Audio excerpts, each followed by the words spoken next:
Welcome back, everyone, to this week's episode of The Chrysalis Effect, where we are transforming mind, money, and manifestation. I am Monique White, your host. I am a nurse attorney, speaker, and transformation strategist. And here in The Chrysalis Effect, we are focusing on the transformation based on biblical principles so that you can live life the way that God has promised.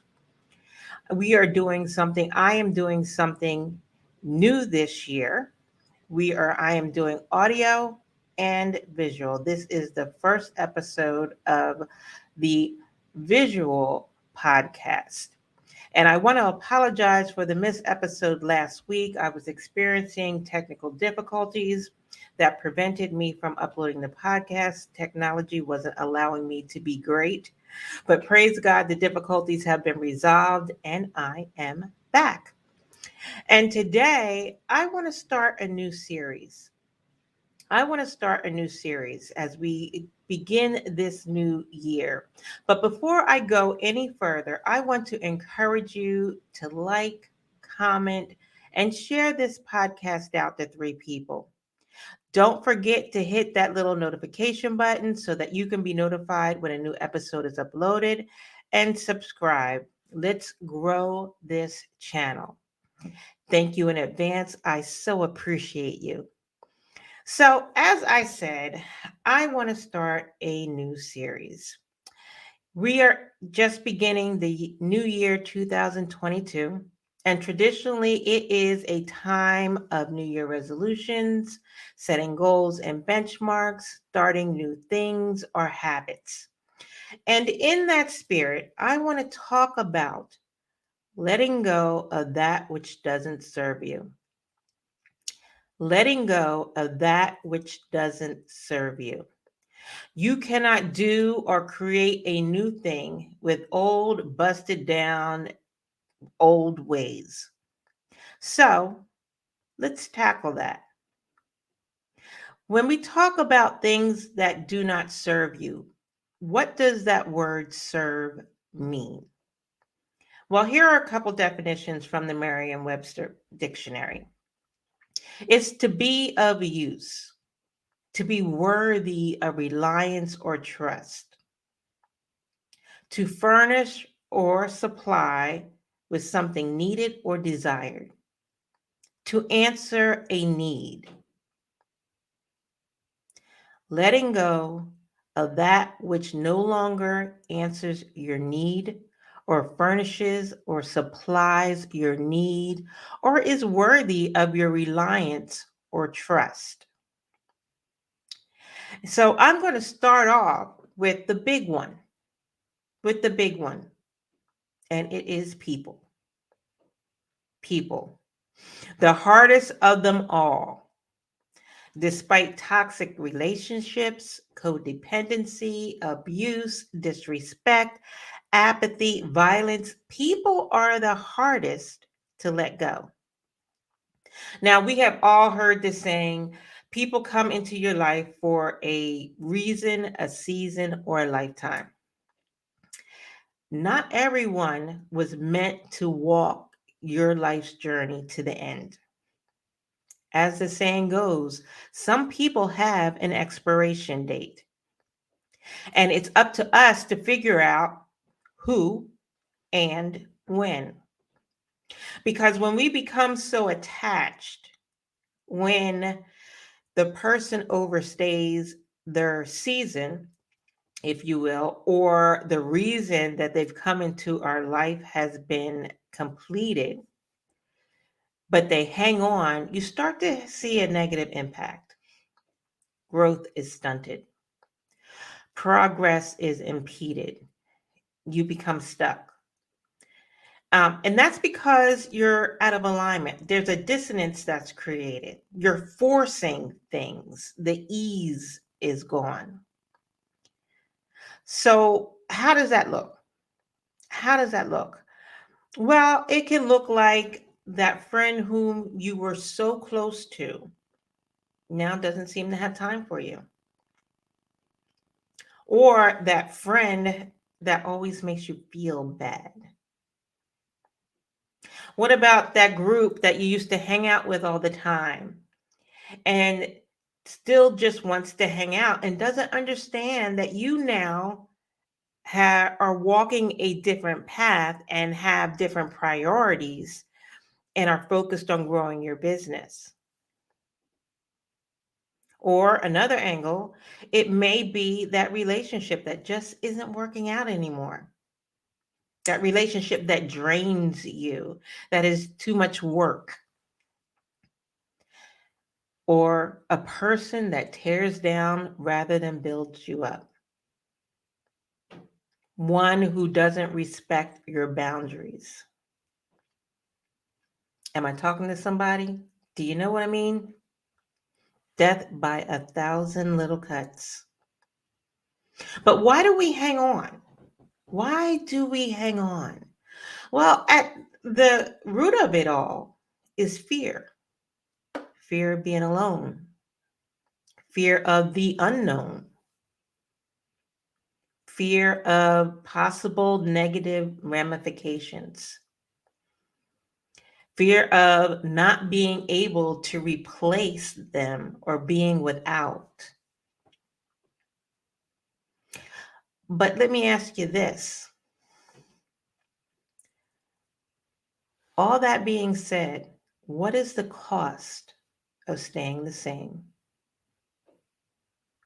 The same toxic relationship, the same abuse, the same disrespect, the same crossing of boundaries. What is the cost? And consider this, if you are holding on to something so tightly, your fist is holding on so tightly that your hand is not open to receive. What are you missing out on because you can't let go? You know, in Ecclesiastes, the Bible tells us to everything there is a season, a time to every purpose under the heaven. Who is not furnishing, supplying, or answering your needs any longer? Who can no longer be relied upon or trusted? And how do you differentiate? How do you differentiate? Well, you can start with a couple questions. Ask yourself, how do you feel prior to, during, and after your interaction with them? Prior to, are you apprehensive? Are you looking for a way out? Do you become anxious? During, does your interaction make you happy or sad? Do you feel safe? Are you frustrated or understood? Disrespected or supported? And the same questions go after your interaction. How do you feel? Did they bring you low? Do you feel drained? Or are you just apathetic? What do they bring to the table? That's a big one. What do they bring to the table? Are they bringing anything? Or are you the one doing all the work? Does this person inspire you? Do they push you? Are they teaching you something about yourself and your abilities? What do they bring to the table? Or do you feel relief when they are not around? Do you feel relief when they're not around? You know, the Bible tells us how we are to deal with one another. You know, we all know 1 Corinthians 13, love is patient, love is kind. Love does not envy or boast. It is not arrogant or rude. It does not insist on its own way. It is not irritable or resentful. It says in Proverbs 3, make no friendship with a man given to anger, nor with a wrathful man, lest you learn his ways and entangle yourself in a snare. James 3 says, whoever walks with the wise becomes wise, but the companion of fools will suffer harm. All of these are examples of people who serve and do not serve you. And you can find many more. This is just a couple who no longer serves you. Now, letting go is not easy and it doesn't have to be immediate. You don't have to just cut somebody off. But you have to be okay with loving some folks from afar. You can, if it's time to let this person go, you can start gradually distancing yourself. Turn down the invitation to go out. Turn down the invitation for dinner. Seasons change. That's life. That is the cycle of life. Not everyone was meant to walk your journey of life to the end with you. So, whose purpose season is up? It's hard. This I know. And it's not so easy to let go of visions or plans that you have built before you. And it's not always so easy to admit that things have changed. And some people are easier to let go than others. Family, for instance. We've all have that family member that insists on trying it. That one family member that does not give a hoot about how their actions or words affect others. How about the takers? Those that take and take and take while giving nothing back. Those who don't respect boundaries or cannot see beyond their own need, that pick and pick and pick until there's nothing but a carcass left behind. Begin surrounding yourself with like-minded people.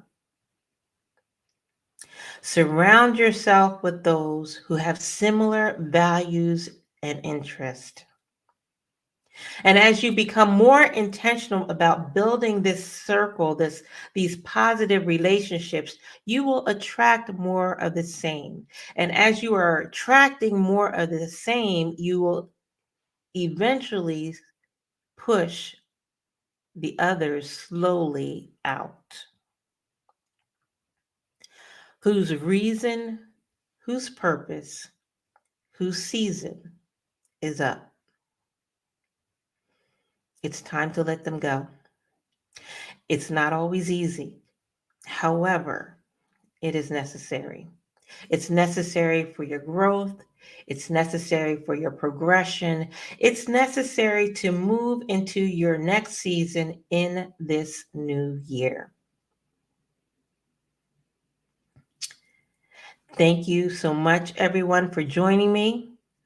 I am Monique White, your host, and this has been the Chrysalis Effect. And this was the first part of the new series, letting go of that which doesn't serve you. Join me again next Thursday as we continue on in this new series. I will see you right back here on Thursdays at 12 noon. God bless everyone and have an awesome week. Bye-bye.